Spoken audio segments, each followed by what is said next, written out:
Enemies are to be defeated. That was all there was to it. I will defeat you, I declared once again. Where? Veldanava started to speak, but I had no intention of letting him finish. I closed in on Veldanava using teleportation, and slashed upward with the sword gripped tightly in my left hand. Veldanava reacted in a panic. He caught my sword, but his stance broke. That instant was exactly what I was aiming for.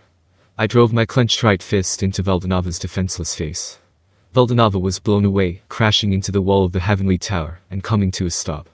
Watching that, I felt a sense of clarity, as if my head was clearing up completely. It felt like all my worries had vanished. I had thought I needed to punch him at least once, and I achieved that goal. Next, let's aim for complete victory. You're the only one who's pitiful, you know, I said, walking up to Veldanava. This statement risks becoming a boomerang. It isn't something one who knows no pain should throw at someone who is hurting. Even I wouldn't be able to stay calm if something happened to my companions. However, if Veldanava intends to drag the world into his own tragedy, then I have no choice but to say it. I can't assert that I wouldn't become like you, but what's the point of talking about such a future? The present is what matters. If you lose the present, the future vanishes too. I have no intention of spouting pretty words like I understand your sadness. It would just sound fake anyway. Comfort from someone who can't share the same pain will never truly reach the heart. People have to recover from sadness on their own. All others can do is just be there for them. And, if they are struck by tragedy and try to go down the wrong path, correct them. That is why I'm telling you. In exchange, I will deny the act you are trying to commit with everything I have as foolishness. Whether you're God or whatever, I don't care. I will resist you with my whole heart and soul. The victor can decide which claim is correct. Either way, if I don't win, it ends, so there's no use worrying about what comes after. I felt like the path ahead had cleared. I was simply going to stick to my justice. Don't make me laugh. Veldanava said this as he rose slowly to his feet. It seemed my punch hadn't caused any significant damage. I put strength into my grip, clutching my beloved katana which I had named Elpis. As I did, I felt as if a powerful heartbeat resonated from it, and strength welled up within me. Veldanava also took a stance with his sword. Unlike before, it seemed he now genuinely recognized me as an enemy. I suppose I should feel honored, but the rise in difficulty gave me a headache. This wasn't the time for whining, however, so I pushed those thoughts aside and struck with my sword. Veldanava didn't dodge. He didn't even attempt to block it with his blade. He simply let my sword pass through. As a result, it struck his shoulder directly, but it felt like hitting a solid block of iron with a wooden sword. My hand went numb, which I assumed was due to my own force being reflected back at me. Furthermore, Veldanava swung his sword down at me while I was defenseless after my attack. I panicked and reverted to my slime form. Perhaps because it was an emergency, the transformation went incredibly smoothly. Thanks to that, I managed to evade by a hair's breadth. I tumbled away to put some distance between myself and Veldanava, then transformed back into my Sator form. I readied my sword and pondered the exchange that just took place. That hard sensation was due to a multi-layer barrier. But the real problem was that I sensed my skills had been sealed. No, wait a minute. To begin with, my recent sword strike didn't have any magical effects imbued in it, so it was nothing more than a simple Aurus sword. A composite technique would be difficult to block with something like a barrier, but a simple technique could be completely nullified. Yuki's anti-skill was similar. Wait, if it's Veldanava, it's only natural he could use it. That means in the suspended world where magic cannot be used, I also can't use moves like Stormbreak that fuse magic and swordsmanship. That's why I had no choice but to simply coat my blade in ore, but it seems that level of art isn't enough to penetrate Veldanava's barrier. So, am I out of options? No, it's too early to give up. There's the primitive magic that Ramrus used. If I could just analyze that. Actually, that's impossible. If Seal-san were here, she would have happily analyzed it without me even asking, and I'd likely already be able to use it. Unfortunately, she isn't here right now, so I can't rely on her. That leaves me with no choice but to do it on my own. As for what I can actually do, that's it. An idea suddenly struck me. Come to think of it, I have Nihility Collapse. When healing Benimaru, I even managed the brute force feat of converting the negative energy of Nihility into positive energy. This time, I'll go with the strategy of coating my sword in that Nihility and striking with it. The skill on its own would likely be nullified, but regarding this Nihility it isn't an authority. It's just utilizing energy from the natural world. Well, it doesn't actually exist in nature, so that's slightly off, but the principle stands. It seemed highly likely to work. Not only that, but I also have the versatile soul gluttony. If I link this with the sword as well. There, it worked. Perhaps because I named it, I felt a sensation of unity with the sword. That's why I thought I could pull off an interesting trick. concentrating soul gluttony onto the blade itself. It was just as I planned. It looks like I'll get the results I was hoping for. The nihility coating this sword will annihilate the enemy's energy. Then, I will absorb that dissipated energy using soul gluttony. That's the plan. Even if I can't do it in one hit, if I keep striking, I feel I can break through any defense. Shouldn't that hold true even for Veldanava? Well, better to test it than to worry about it. With that decided, I slashed at Veldanava.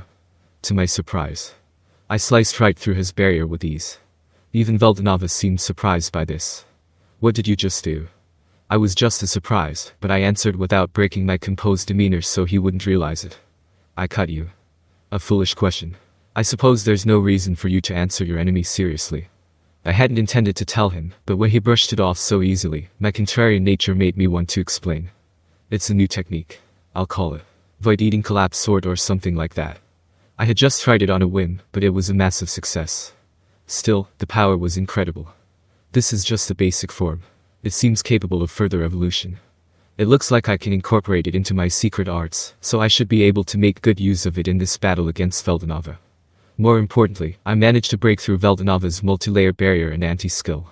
This proved that my attacks can reach him, and I could finally see a path to victory. With the prospect of defeating Veldanava now in sight, I let a grin spread across my face. Veldanava was perplexed. It was entirely unexpected that Rimuru, a figure who did not exist in the past, would become his greatest obstacle.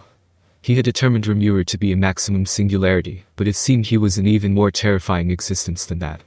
It had been a long time since Veldanava was last struck, and this was the very first time he had ever sustained physical injury in a direct confrontation.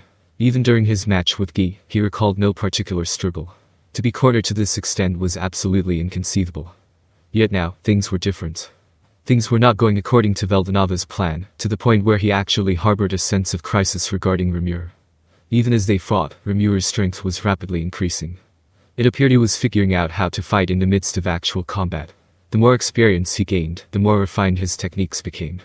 What truly astonished Veldanava was the moment his primitive magic was nullified. Intending to completely break Rimuru's spirit and crush his will to fight, he had attempted to eliminate everyone gathered in this land, Rimuru's companions included.